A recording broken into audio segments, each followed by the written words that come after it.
কাজলা দিদি লিখেছেন যতীন্দ্র মোহন বাগচি। বাঁশবাগানের মাথার উপর চাঁদ উঠেছে ওই,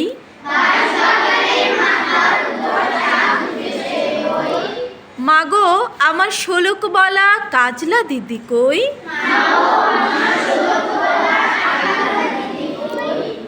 পুকুর ধারে নেবুর তলে থোকায় থোকায় থোকায় থোকায় জোনাই জলে, ফুলের গন্ধে ঘুম আসে না, একলা জেগে রই। মাগো আমার কোলের কাছে কাজলা দিদি কই।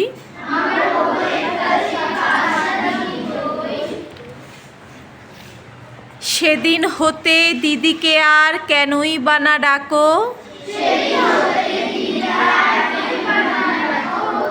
দিদির কথায় আঁচল দিয়ে মুখটি কেন ঢাকো।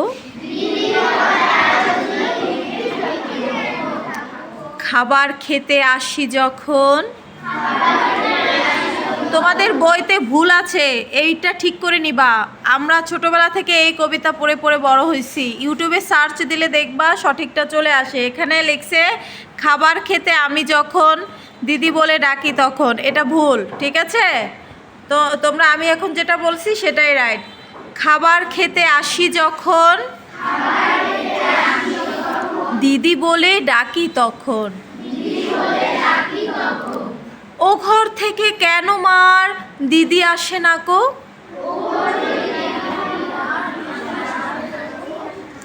আমি ডাকি তুমি কেন চুপটি করে থাকো।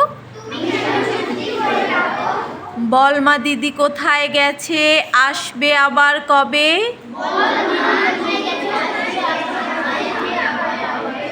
কাল যে আমার নতুন ঘরে পুতুল বিয়ে হবে,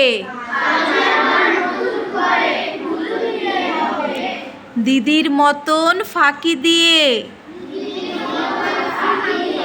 আমিও যদি লুকোই গিয়ে,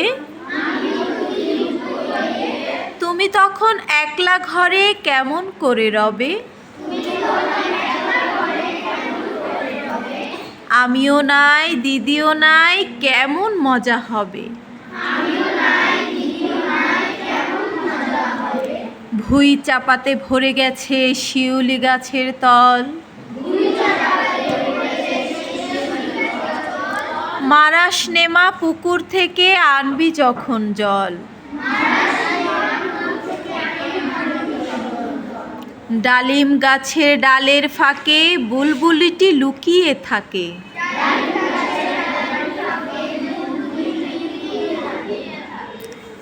দিশনা তারে উড়িয়ে মাগো ছিঁড়তে গিয়ে ফল। দিদি এসে শুনবে যখন বলবে কি মা বল। বাঁশবাগানের মাথার উপর চাঁদ উঠেছে ওই, এমন সময় মাগো আমার কাজলা দিদি কই। বেড়ার ধারে পুকুর পাড়ে ঝিঝি ডাকে ঝোপে ছাড়ে, নেবুর গন্ধে ঘুম আসে না তাই তো জেগে রই। রাত হলো যে মাগো আমার কাজলা দিদি কই। আচ্ছা, গল্পটা সরি কবিতাটা আসলে কি নিয়ে বলো তো? মূল ভাবটা কে বলতে পারবা? টাইপ বলতে পারবে? অর্থাৎ ওর এটা কিন্তু একটা খুব আনন্দের কবিতা না, এই কবিতাটা একটা আনন্দের কবিতা না। এই যে মনে করো সেদিন মাইলস্টোনে অনেক শিক্ষার্থী মারা গেছে, তাই না? হয়তো কেউ ভাই হারিয়েছে, নয়তো কেউ বোন হারিয়েছে, এরকম হয়েছে না? আবার দেখা গেছে একই পরিবারের সবাই মারা গেছে, এরকম হয়েছে না? ওরা কত ছোট, ওরা কিছু বোঝে? ঠিক ওদেরই মতনই যে কবিতাটার মূল যে মাকে বলছে যে শিশুটি সে তার দিদিকে হারিয়েছে। কাকে হারিয়েছে? খুব ছোটোবেলায় তার দিদিকে হারিয়েছে। এখন মা তাকে বলেনি যে তার দিদি মারা গেছে, মা তাকে বলেনি। এখন ও দেখে যে কিরে, আমি খেতে গেলে দিদিকে পাই না, কোনো খেলতে গেলে দিদিকে পাই না, আমার দিদি কোথায় গেল, হঠাৎ করে আমার দিদি কোথায় হারিয়ে গেল। সেই মনের কথাগুলি কবিতার মাধ্যমে কবি ফুটিয়ে তুলেছে। ওর মনের যে বেদনা, মনের যে আক্ষেপ, সেটা ফুটিয়ে তুলেছে কবিতার মাধ্যমে, ছন্দের মাধ্যমে। এইটা খুব সুন্দর একটা ছড়া গানও আছে। আমি একদিন গত বছরের যারা ছিল তাদের সাথে একদিন ছড়া গানটা গাইছিলাম। তোমাদের ক্লাসে ওরকম ভালো গান কেউ পারে না, তো না হলে আমি শিখিয়ে দিতাম।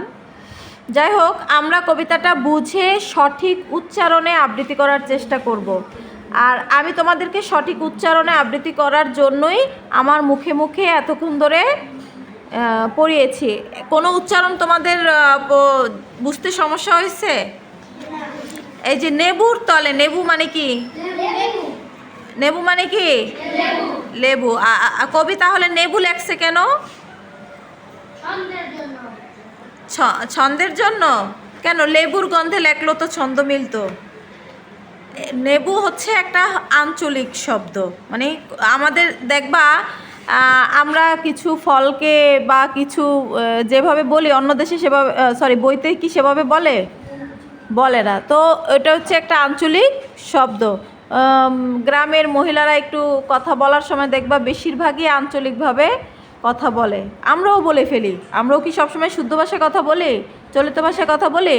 আমরাও একটু আঞ্চলিক ভাষায় কথা বলে ফেলি।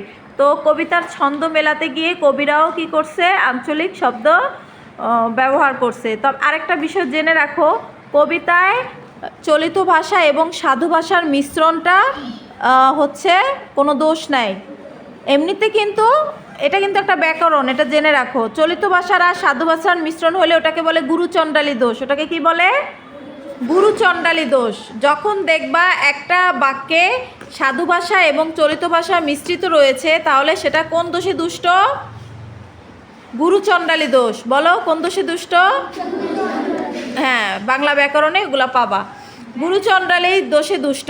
আর যখন দেখবা যে কবিতায় সাধু ভাষা এবং চলিত ভাষা মিশ্রিত রয়েছে, সেখানে কোনো সমস্যা হবে না, কারণ কবি তার কবিতার ছন্দ মেলাতে গিয়ে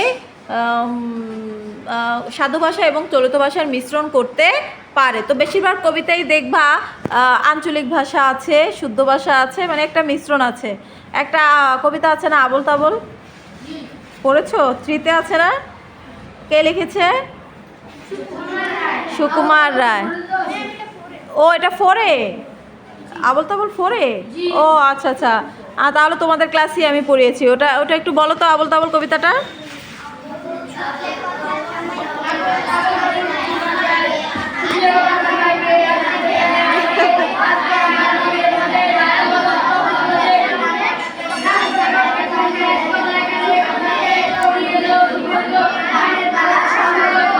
আচ্ছা, এই কবিতাটা তোমাদেরকে আবার এই জন্য আমি মনে করিয়ে দিলাম, সেটা হলো এই যে আবোল তাবোল কবিতাটা দেখছো, ছন্দ মিলাইতে গিয়ে কবি কত কিছু লিখছে। এখন সব কথার কি অর্থ আছে? কিন্তু সেটা কিন্তু একটা পরিপূর্ণ কবিতা এবং একটা কালজয়ী কবিতা। তো এই কবিতার ক্ষেত্রে বিষয়গুলো এরকমই, কিন্তু তুমি গদ্যের ক্ষেত্রে সাধু আর চলিত ভাষা যদি মিশ্রণ করো, তাহলে কি হবে? গুরুচণ্ডালী দোষ হবে। গদ্যের ক্ষেত্রে আমরা চেষ্টা করব কখনোই সাধু আর চলিত ভাষা মিশ্রণ না করতে চেষ্টা করব। যদি সাধু ভাষায় লিখি সাধু ভাষায় লিখব, যদি চলিত ভাষায় লিখি চলিত ভাষায় লিখব। আমার মতো যখন লেখক হবা তখন তো আরও বেশি দায়িত্ব পড়ে যাবে, যে কিরে ভুল হইল কি না।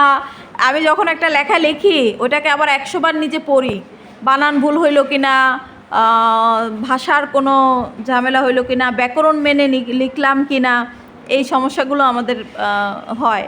তো এই জন্যই বাংলা ব্যাকরণ হচ্ছে আমাদের ভালোভাবে জানতে হবে। ঠিক আছে, তাহলে আমরা কবিতাটা সবাই মুখস্থ করার চেষ্টা করব।